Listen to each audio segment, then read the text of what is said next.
welcome to another edition of the 1% Better podcast with your host, Rob O'Donoghue. Hey folks, welcome to another episode of 1% Better, and I think if all things are being equal, this is episode 195 or 194, I think. So we're getting close to that next milestone, whatever that means. I'm really excited to talk to my guest tonight, Xander Schultz. Xander, welcome to the podcast. Hey, nice to be here, man. Thanks for having me on, and congrats on climbing up close to 200 episodes. That's pretty impressive. I remember when I got to 100, I thought that was important, but you get past a certain number and you just kind of forget about it. And that's probably a better place to be, not kind of focusing too much on the number, but on the actual content. At what point did you feel like you hit your stride? Because I'm on episode like 20 on my podcast, and I've had like two big like revelations / evolutions already. At what point were you like, all right, man, I really feel like I'm finding it? 192. I know, I'm joking. It's funny. I think it's when I suppose in the early stages, I would have spent a lot of time preparing, and I would have spent a lot of time editing on the back end, and I was learning the trade, if you will, like learning how to do it all. The interviews themselves, I would say by episode 10, I felt I was getting somewhere. I knew what I was doing. I wasn't like I don't have an audio background or recording background. What I do in my kind of day job is I do a lot of coaching of people, and I saw the podcast as an angle to get better at asking questions, to get better at listening, and obviously sharing really interesting stories. But I would say I stopped kind of getting a bit anxious about episodes probably in the 20s or 30s. But then I would find if you don't interview somebody for a couple of weeks, you kind of take a little step back and you're kind of, again, a little bit, tightened up and I've stuff like that. I've certainly felt that. I feel like, I'm 20 episodes into my podcast, What We Don't Know, and I feel like I'm just starting to tap into like the genuine curiosity I feel when I'm having a conversation like this. It's funny now I'm not in your shoes, so it's easy to tap into from this position, because that natural rhythm versus maybe giving them too much space to speak or not interjecting in the way I naturally would in a conversation. I feel like I'm just starting to tap into it. Yeah, definitely. And like I've never been one for scripting too many questions. I'd always have a few and then let it go.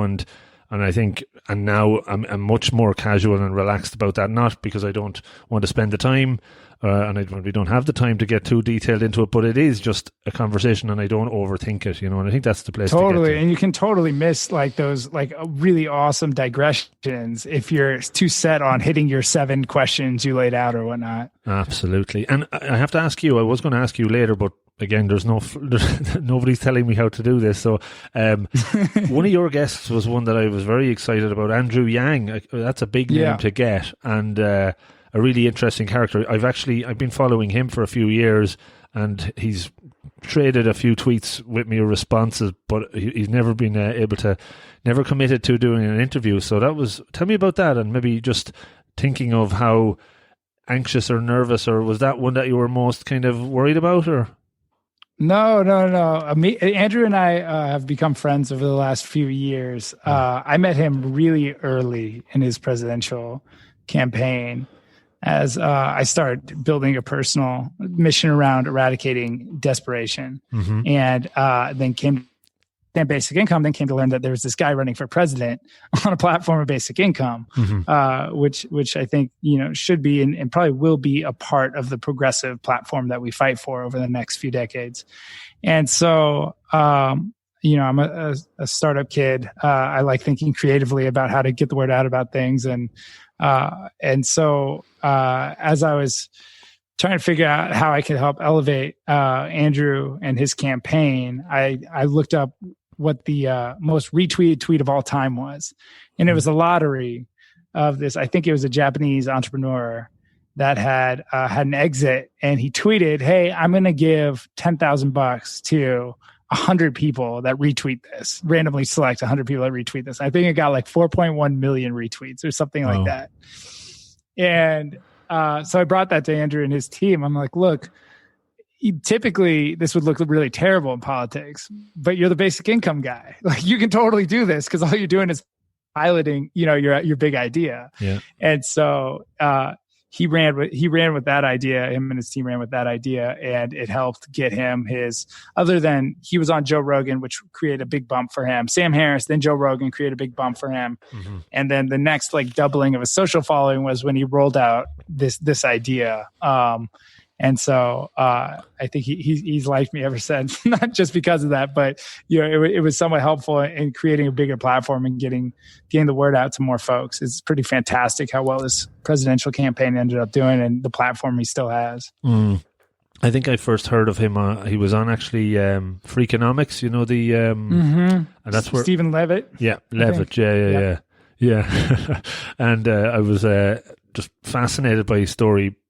I think again it was probably 3 or 4 years ago when that came out, and I've been following him ever since. So maybe down the road you can put in a word for me, an Irish podcast host gets him a future president on. It'd be a good one. I mean, you're making waves over there in the political world. Maybe you'll get basic income before we do. Maybe there's a route to it over there. Yeah, perhaps yeah, maybe that's something we can go into in detail as well.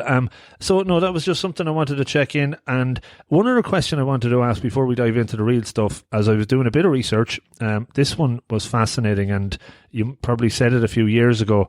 It's something I've been thinking a little bit about, weirdly enough, that you wanted to create a smart toilet. That's something you've said in the past. Yeah. I briefly touched on that. I mean, so that was in between ventures. And I had friends who had started, that were on the founding team at Nest. And so I was like, I might have the right people to do this. And it was when 23andMe was kind of blowing up too. And people were sending, samples away to learn things about themselves.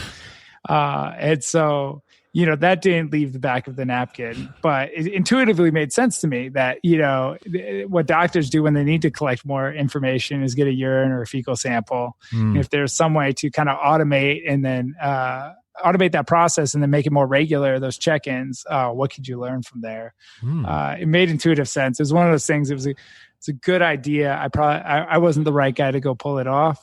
And so, you always have to think about, or at least I do, think about your competitive advantages, if you're the right person to make something happen.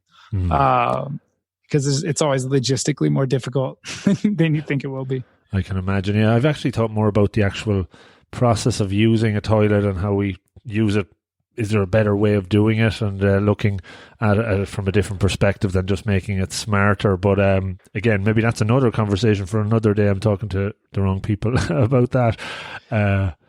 No, I mean, it's still interesting, right? Like we see this, and this is what the Apple Watch is doing. It's collecting data on your health regularly, because previously we had a, annual checkup with the doctor, and that's it. That's the only time you got your vitals checked on, right? And what we're learning is it's helpful to have those interventions as soon as you can have them when you're having some sort of health crisis. And so, I imagine it'll go from fiction to reality in most people's home in the next 10, 15 years. It's not too late. I don't think I haven't seen too many smart toilets out there. So you can still, whoever's out listening to this, maybe you could run with that idea and probably still get a winner out of it. Absolutely. It seems like a logical place to go. That it's something that we interact with so frequently, and totally, as you said, there's stuff coming out that could tell a lot about us. So it's valuable. Yeah, exactly. Very valuable. So Xander, I've talked to many entrepreneurs and philanthropists and investors, probably not all in the one person. So I do want to hear, obviously, about all the stuff you've been doing over the last number of years. But I know your story starts with a bit of tragedy, and that's probably a catapult for you, a catalyst for you to go down the route you've go down. Can you maybe take me right back and tell your story a little bit for folks that are listening? So my childhood story, I was born to an Olympic champion father, who was infamously murdered in 1996 by a guy named John DuPont. And this event was later portrayed in a movie called Foxcatcher, and a documentary called Team Foxcatcher, if you're a documentary person. And so I just wanted to get that out of the way, because that's the tragedy you mentioned. And it was certainly I'd like to know what you meant in terms of like, it was certainly an inflection point, it certainly, moved me on a specific path. And probably gave me exposure to a lot of things that maybe middle class at the time anyways, and then wealthy afterwards because of the civil trial that followed it. So I in some ways that event, it's funny, like now I'm talking through it, gave me empathy on like both sides of the spectrum simultaneously. I suffered, a type of trauma that's usually unfortunately, reserved in America for minorities and lower class individuals, homicide. Mm-hmm. And being raised by a single mother, a bunch of those things. And at the same time, came into wealth because of it as well. And so much of what I do is informed by, empathy because of all the relationships I've had in so many different directions and that come from my own experiences. Mm-hmm. Yeah, no, that's definitely. And when I said about the catapulting or catalyst, I suppose what I kind of meant more was, do you feel that event set you on a different trajectory and, had a huge impact on you becoming a philanthropist, not just an entrepreneur, but a philanthropist, and having those values has an impact on your value set as a result of it? Yeah, I think one, I'm really lucky in that, my family, my mom and my father were both extraordinary people that cared deeply about the well-being of other people. Right. And so I think even before his death, my family always emphasized the well-being of other people. Okay. If anything, I would say it didn't at first set me on a path of philanthropy. Much the opposite. I was a screw up in high school. I went to 5 high schools, dropped out of high school. Wasn't, I thought I was having fun at the time, but I was clearly, recovering from this incident. And it wasn't really what really kind of more probably drives me to make an impact with folks is my father's legacy, if anything. And he went from a really great guy to almost like a martyr, and how this happens when people pass prematurely. Mm-hmm. There was this legacy built around him. And his legacy is one of reaching across bridges and building friendships across cultures. And always, talking to the little guy, even if he didn't have to, he's famous for like training with the janitor at like a world championship tournament. He'd bring the janitor on the mat and, work with them. And so it's cool in a lot of ways. Like, I'm not sure if I would have been so focused on continuing that legacy if he hadn't have passed, and if some of his action hadn't been codified and, put into lore in some sense. Mm-hmm. And so in that way, it was certainly impactful, not to mention what I mentioned earlier, which is like the empathy of going through things like sudden loss and, a murder and being raised by a single parent and all those things, and being a screw up because of it at times. Right. And seeing what it takes to bounce back from a situation like that. Mm-hmm. Yeah, no, absolutely. And the reason I guess I can empathize with you, my mum was killed in a car crash when I was 11. So although it was a different circumstance, it certainly, I think as I reflect back and have gone through many different turning points over the last number of years until I got myself what I would consider properly together, probably sometime in my mid-30s, and had confidence to do what I wanted to do in the world. It definitely informed lots of the earlier decisions and created some way I think about self-doubt and kind of questioning yourself sometimes as a positive, right? Because you're devoid of ego in a way sometimes, and that while can be detrimental, it can be a strength potentially as well, 100%. I really, it's weird to say you're like grateful for things like that, but I certainly find myself thinking that at times, my gratitude for that doesn't mean I wish it happened, but I'm grateful for the experience, because I don't think I would be as well-rounded or thoughtful without it. Mm-hmm. Yeah. No, I hear you. No, thanks for sharing that. So maybe just moving ahead then, when did the idea of becoming an entrepreneur strike you? You've been serially successful. And when I talk to entrepreneurs, some said, "Oh, it's in me from the start. It's always been there." Others are these accidental entrepreneurs. Which one do you fall into? I really was just obsessed with, I started becoming obsessed with just being around interesting people that are building things. And so I don't think at first I thought I was on my way to entrepreneurship. I was just really wanted to, be in a room with people that were building things. And luckily, I grew up in Silicon Valley. And so there was lots of friends who were in the industry and family members and things like that. And so I got to intern at one consumer tech startup called Kifi. And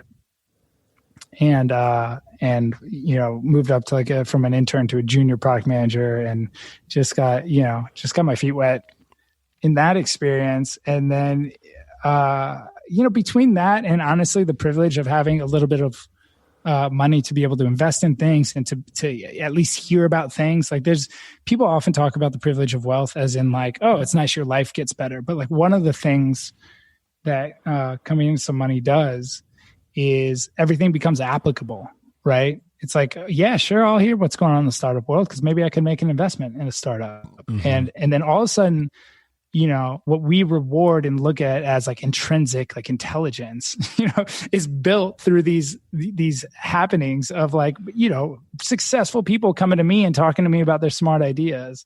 Mm-hmm. And so a mix of that privilege that allowed me to hear about all these things that are happening in the world that made it feel possible, meeting those people and understanding they're not gods, it's just people with ideas, that are trying to make it happen, how that works, how you build a roadmap, how you build a team, these types of things, that demystification was helpful. And so from there, I launched a consumer tech startup that was called Complete, that was moderately successful upon launch. We had a decent amount of users, never hit that, inflection point where, you go to the moon and Sequoia and all those brand names are giving you money and mm-hmm. all those things are happening. And then have more recently kind of found my rhythm in social justice entrepreneurship, starting both for-profit and nonprofit ventures that either uplift changemakers, build, help create a larger platform for them, or more importantly, at times finance them and make sure they can do the work they need to do.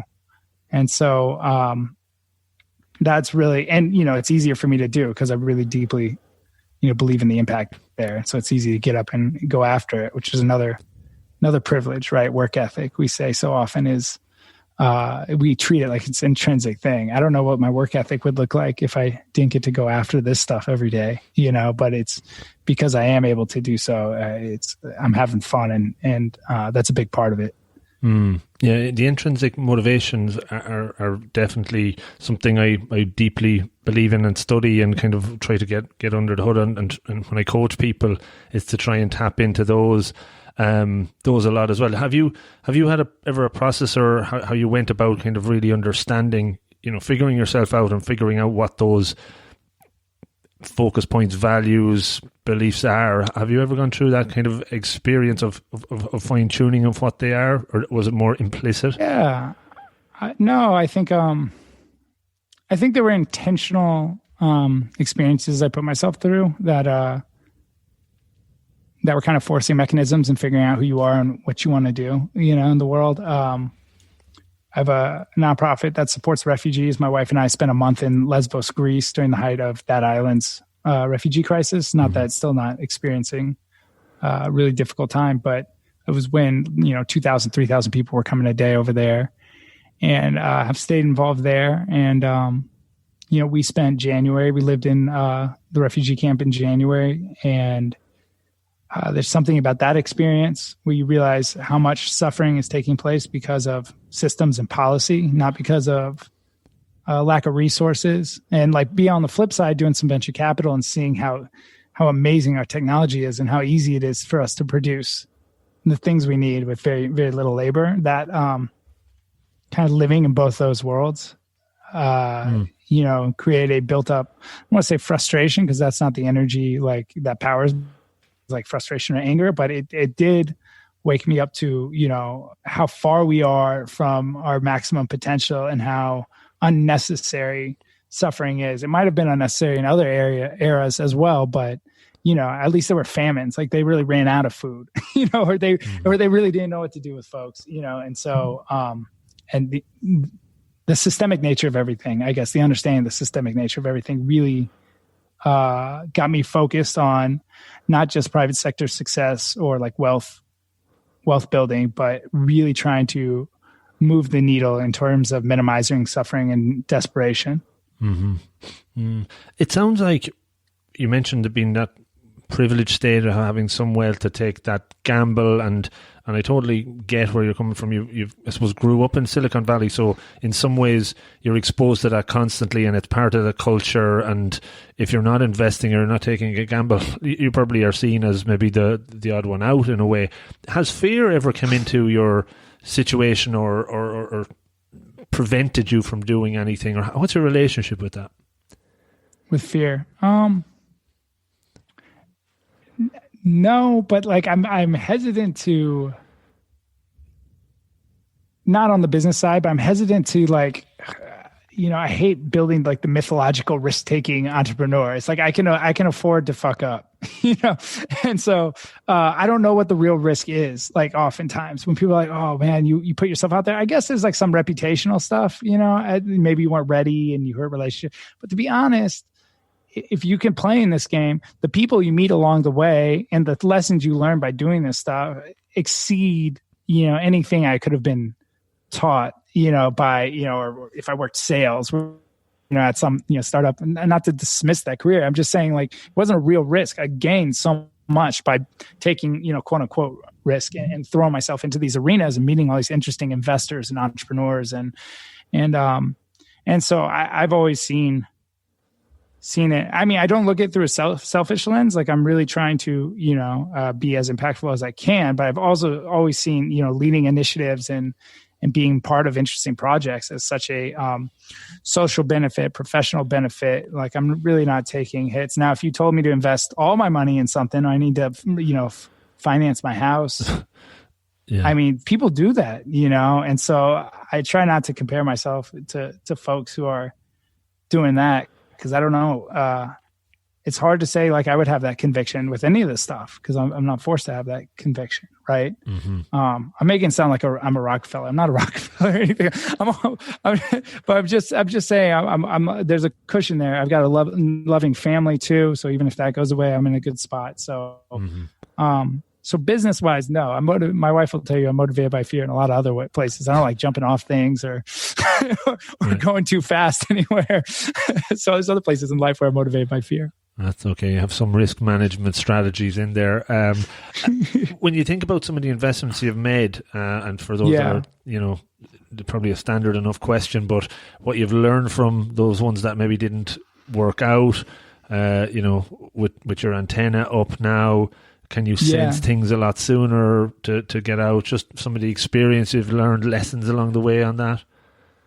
Yeah, I mean, 100%. Folks who have done it before. Like I when I was a first-time founder and I was having a hard time raising money at times, I'd be frustrated. I'm like, why are you betting on the guy who failed 3 times and he's yet to get a win? I kind of get that now. Yeah. You're like, he's got his team. He knows what he's doing. All those failures matter. I think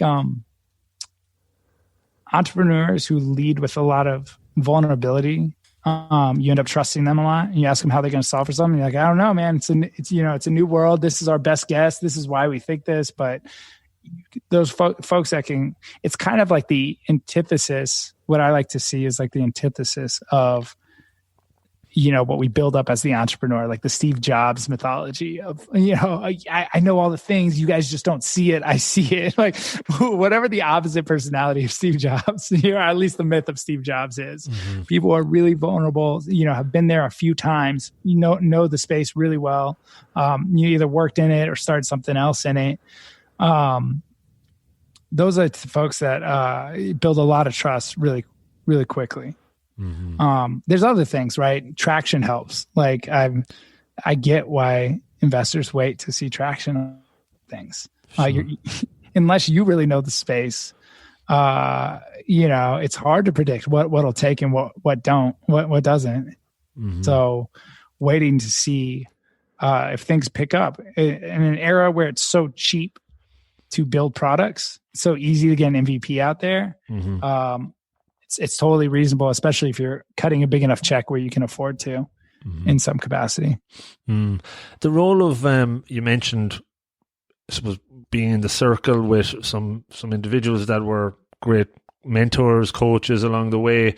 How important has that been for you? And I guess, on the flip side, how do you do you approach coaching, mentoring others that you kind of come across, and just lessons you've taken from that? Yeah, I do everything by committee. I don't have like a mentor per se that I go to for everything, right? But I do everything by committee. As soon as I have an idea, I get my 5 friends. Luckily, at this point, I'm lucky to have a really great network and can usually talk to some pretty smart people in whatever space we're looking at, or I'm thinking about starting something in. And and anyone who knows me will say, they'll get a couple texts from me a week, like about ideas or what their stance is on something. I love socializing ideas early, often talking to the smartest folks in the room about it, all those things. And so, yeah, I don't have a mentor in the traditional sense. I certainly have people that I'm like, I repeatedly go back to. But I certainly, and this was one of my tech startups. That Complete startup was it was called Complete, was a social to-do app where you write your tasks and you could make it public if you wanted to and start receiving recommendations, just because I find so much value in that. And also like the, it's kind of BS that someone's going to steal your idea or whatnot. That you don't see that play out actually in the real world. I've only benefited from, I'm a huge beneficiary of serendipity because that I throw so many things out there and people, maybe they're not the right person, but they know someone I should be talking to. And I've just been so lucky because of that kind of default nature. Cool. Yeah. I read, the book, Adam Grant's Givers and Takers. Have you ever read that one? Yeah. Give and Take. Give and Take. Yeah. Yeah. And that, yes, that kind of resonates for me when you talk about serendipity and, being more just a natural giver and giving stuff away rather than, I think he also calls matchers in there as well, which is more quid pro quo. It sounds like you're more on the giver side. Yeah, I spend a lot of time, and I'm trying to even I haven't institutionalized it yet, but just making sure I reach out to folks, seeing what they're doing and seeing how I can be helpful. I mean, that's also like a privilege thing, right? It's, I can usually be helpful to people from that are doing a wide variety of things, thanks to the network I have. But yeah, I tend to do that. I mean, look, the reason I do that though isn't it's not out of some strategy to improve my social network or whatnot. It's really just because I've tried to become more mission aligned over the last few years, and so if my mission is advancing social justice, eradicating desperation, etc., I can only lead so many things. But there's a lot of folks doing a lot of things. And if I can help out a little bit, they're helping me too. Like helping them, if you're mission driven, helping them helps me really in a way. I can't solve the world's problems by myself, but maybe I could move the ball an inch forward on a bunch of different verticals. I'm not focused at all on climate change. It's not one of the things I'm leading. It's not one of the things I'm investing in. But I know a lot of climate investors and I meet a lot of entrepreneurs, and, hopefully through those collisions, I'm helping a little bit there, and so I do it almost selfishly, as funny as that sounds, just so I can keep advancing my own personal mission and feel like I'm making a dent. I actually interviewed Peter Kalmus on the show about 9 months ago. Have you heard of Peter Kalmus? He's he's a climate activist. He's quite well known. He's in the US. He's on the West Coast, I think. Interesting guy. You should look him up because he's done a lot of good stuff. He's put a few apps out there around that you can download, and you can put in some, some metrics that you can figure out how much CO2 emissions you're creating yourself on a year, and right. Certain simple ways that you can reduce it yourself. He does some good stuff, and a couple of books out as well. But I guess talking about the most recent, like 9 months, right? We've gone through COVID. I don't know how that's impacted your approach to work over the last, to life and work over the last number of months, and how has that influenced things you're looking at, investments you're thinking about? Yeah, well, I really, shifted to more of an operator role over the last 9 months. Mostly focused on this attempt at a fascism that our orange friend over here tried and continues to try. And so in the midst of that, I started 3 different initiatives. One called One for Democracy that asked wealthy people to pledge 1% of their net worth to improving and protecting our democracy. And that looks a lot like investing in community organizers who are getting low propensity voters to turn out, et cetera. And another called Defeat by Tweet, where like the everyday person could donate a penny or two every time Trump tweeted, and that would go to a syndicate of swing state Black organizers. And so I was more preoccupied with the fascism attempt, because you can't solve any problems after you lose that fight. And so I was focused over there. But during COVID, also my refugee organization, we rented a warehouse and partnered with the Red Cross to turn into a COVID hospital to serve refugees at Europe's largest refugee camp. Wow. That's and how's that worked out so far? Is that still going? Obviously, still. Greece has done a pretty incredible job with the disease, and so and being on an island is helpful too. You can really shut it down. And so Lesbos, luckily, during that partnership, we didn't have any cases in the camp, and the camp was in a state where if the virus did get in there, it would have probably wreaked havoc. Mm-hmm. It was still early enough on. Obviously, they don't have the equipment for it, et cetera. But we're proud to be able to stand it up and respond to the moment. I think, I always want to feel like when I look back at different times, and wearing my, 2020 glasses, I can say like I sussed out what the biggest issues were and I made an attempt at responding to them and answering the bell. No, fair play to you. So what is a typical day like now for you, or a typical day or week? What are you doing to keep busy, and what are the projects on the horizon? Yeah, so my official role is an entrepreneur in residence at Galaxy, which is a family office in New York. The things I'm occupied by at the moment, I've got about 5 projects cooking. One, Defeat by Tweet continues on. Trump's talking about 2024, and so maybe we just keep this thing rolling. One for Democracy is going to turn into an institution where we ask wealthy people to take an annual pledge to improve our democracy. It was after this last election, it's clear our democracy isn't healthy. Mm-hmm. It's at risk in a number of ways. We've seen a lot of other democracies fall in the last 20 years. But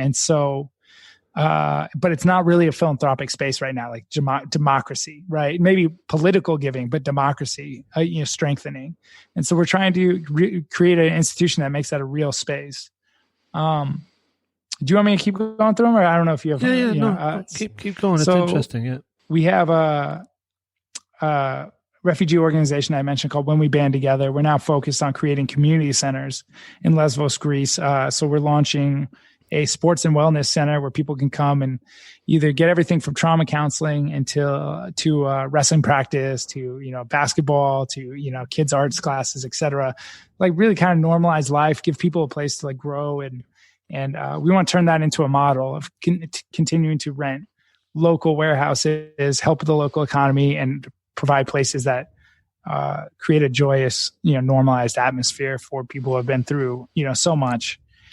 And then we're developing one of the other projects that we're developing a VR meditation application called Maloka that I'm really, really excited about. That's bringing kind of the ideas of like gamification and moving away from like the over intellectualized guided meditation field and doing more visual based, the stuff that's really good in virtual reality, gamifying it in ways that will feel familiar and fun for folks, and just trying to bring a lighthearted element to a space that has become somewhat over intellectualized and created a little bit of a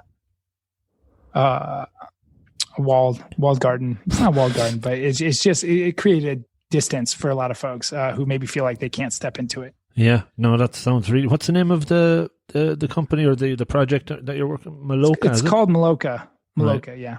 Cool. I'm working with the co-founders, Suki and Beth Novogratz. They wrote a book called Just Sit that had a similar mission of like demysticizing meditation, simplifying it, and just getting more people to adopt the practice. Wow. And so this is bringing that same mission to a new platform. That's fascinating, because that is something we talk about regularly on the show, and something I do on a daily basis. But I think the idea of doing it, I suppose, within virtual reality, I'd imagine your eyes are open, obviously, right? And a lot of the challenge people early on, I suppose, when they're meditating with closed eyes, or even they can't really find it at all useful with their eyes open, because they're getting very distracted. And when your eyes are closed, you're more likely to go off and imagine things, and that can be distracting as well. So I wonder what the experience is like with the eyes open in a VR, or can you explain it a little bit, or how it's Yeah. So we have what's called a vortex that you're able to like step into. It looks a little bit like, I don't know, a kaleidoscope, or like a 60s style, cool, trippy art project that's going. Yeah, exactly. You got it. But it's got a breathing guide within it as well. And so to your point, early on in meditation, it can be really hard to not have your mind just explode as soon as you quiet down, especially in this era where we have so much input, right? You're always looking at a phone. You're always looking at something.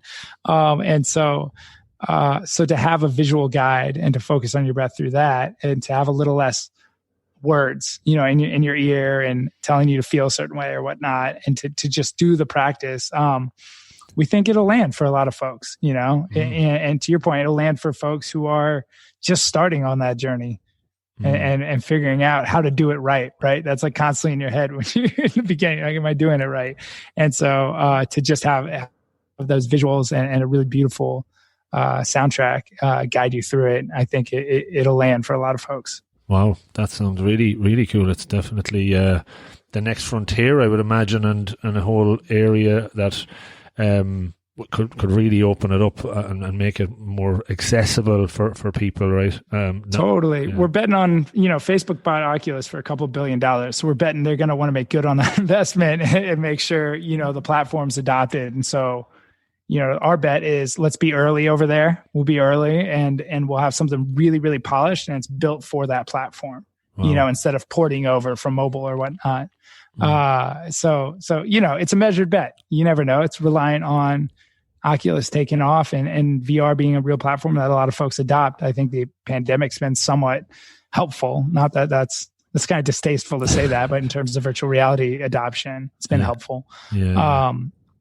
And see, even with Facebook's the Oculus 2 they just put out, it is, it's white instead of black. It's thinner, it's leaner, it's women in all the advertisements using it. And so I think Facebook's figuring out virtual reality. It's nice for gaming, but there's so much more you can do on there. I do a boxing class on there that I get a good workout in. It's like kind of like Guitar Hero, but you're boxing. And so I think actually, when everything's said and done, health and wellness will have a really, really big share of the engagement in virtual reality.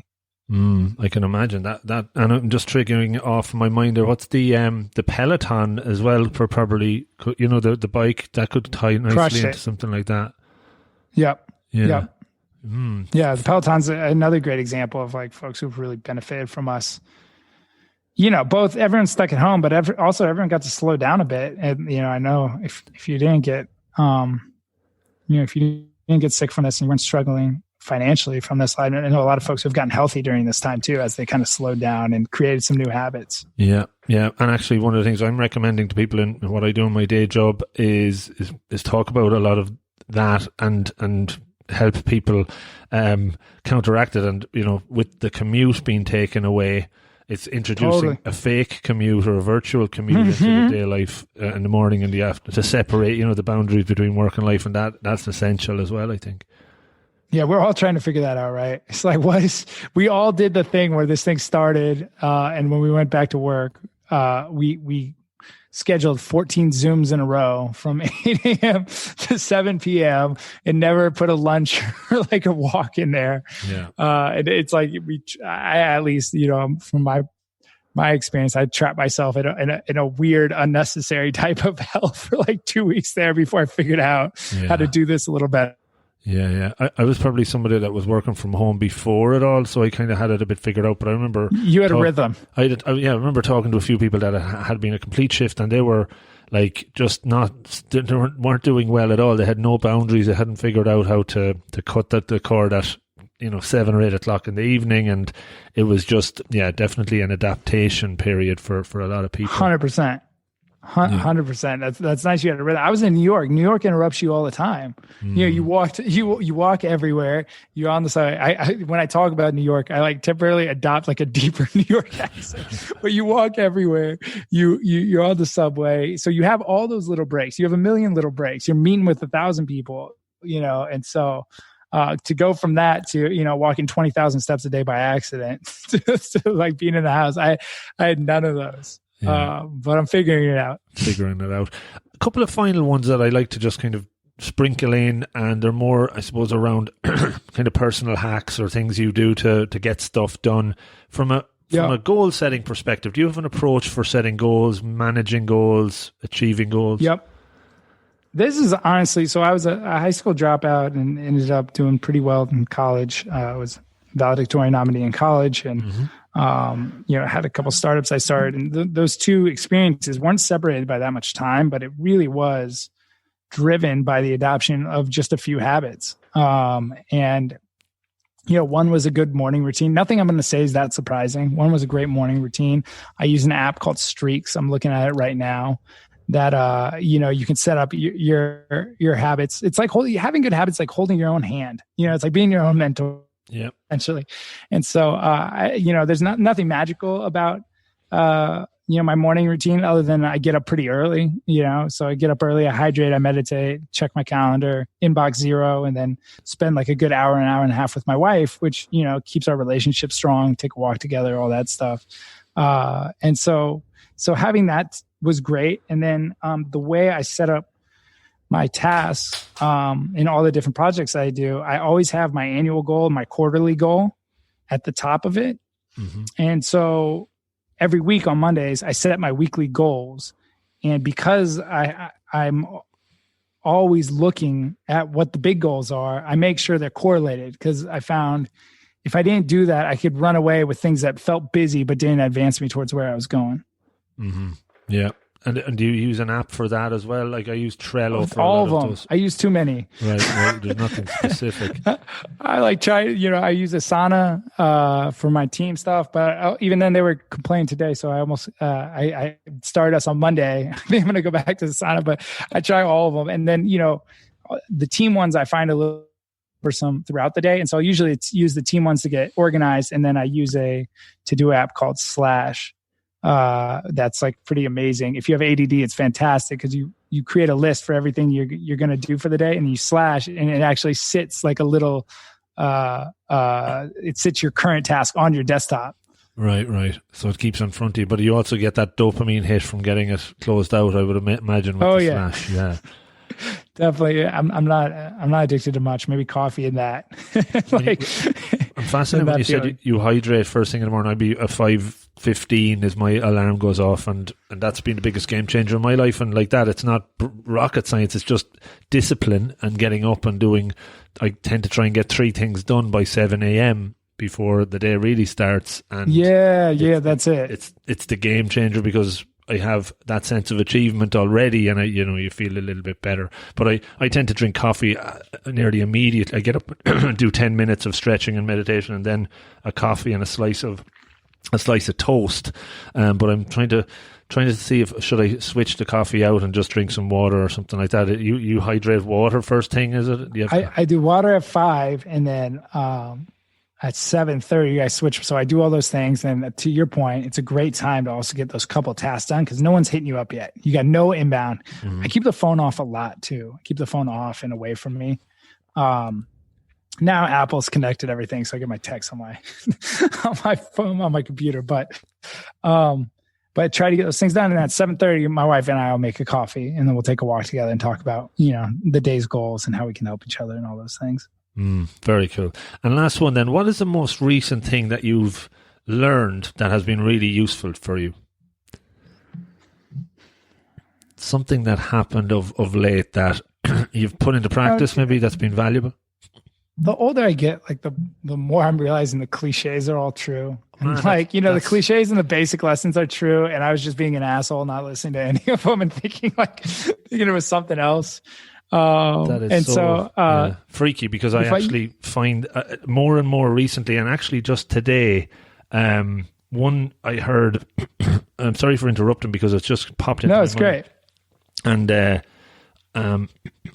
was something, it'll come to me, but it was one of the most obvious cliches that I've been hearing for years, and it made the most sense ever because I had experienced something in the last couple of days in work that triggered it. I just can't remember the exact cliche now, but it's something to do with, if you're feeling it, I'm feeling it, or you're kind of picking up on the energy on the call, and if you're feeling that something is wrong, that person is feeling it as well, so right.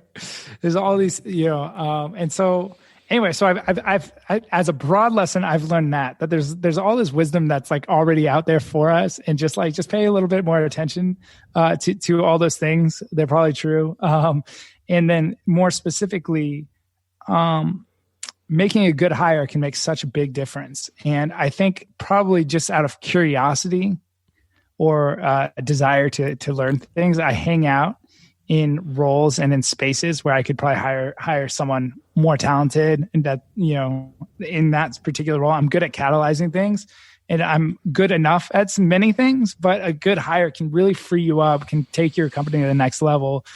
And so I've made a couple hires recently, one in particular, that really freed me up to do the things that I'm uniquely good at, or I'm starting to become uniquely good at. And so, like I said, a lot of folks will probably tell you that, like, if you hire a good person, it can make a huge difference. But I think almost out of like either stubbornness, a combination of like stubbornness, ego, curiosity, I would hang out in roles longer than I needed to hang out in them.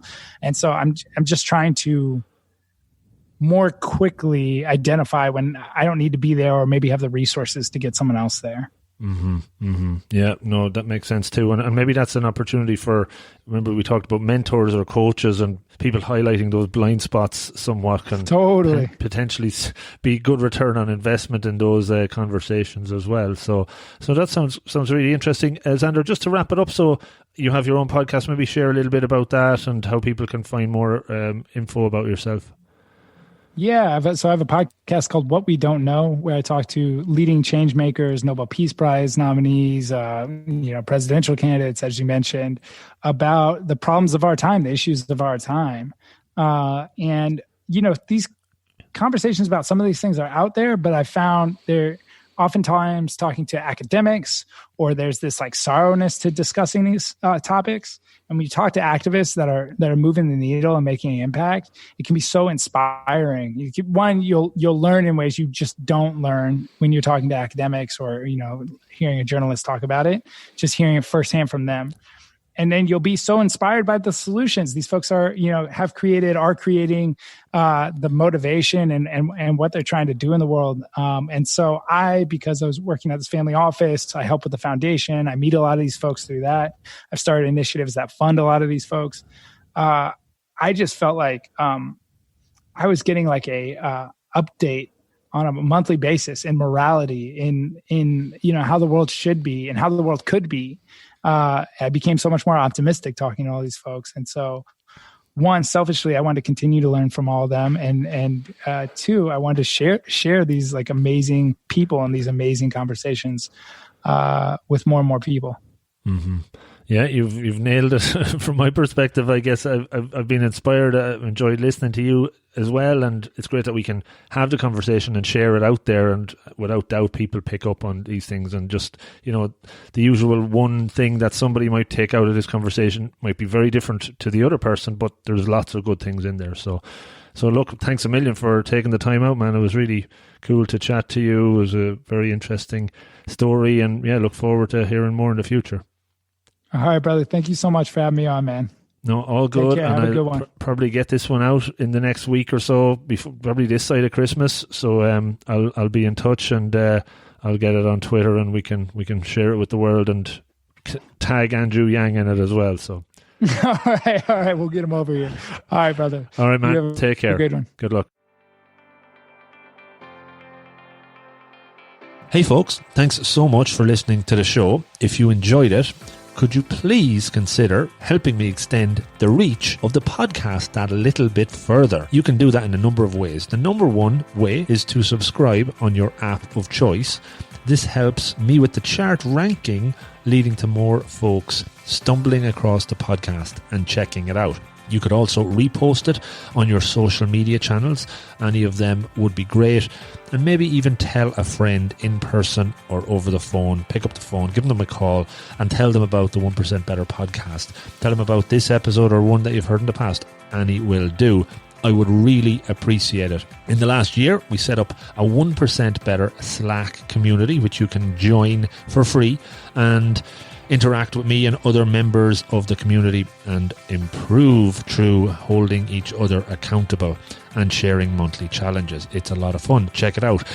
I'm into season 4 of this incredible journey, and the more of these interviews and solo shows that I research, record and share, the better I believe that they get, and more loaded with actionable takeaways that you can learn from. I know I've learned so much from it so far, and it's always really, really fulfilling and rewarding when I hear from you on what you took from it. So do reach out, rob@robofthegreen.ie. And of everybody that listens, 90% listen and enjoy, but only around 10% actually take action, write down takeaways and put them into practice. I am convinced that if we can move that number a bit higher, the listeners will not only make steps forward towards their goals, but they will be more fulfilled and happy and better. Change doesn't happen overnight. It is hard, but it's all about taking the first step, whatever that is for you. You can absolutely do this. Make a plan, be deliberate, take action. Don't overreach. Start with those small incremental improvements, and over time you will see great progress. It's all in the pursuit of betterness. So again, thank you so much for listening. Good luck and stay safe.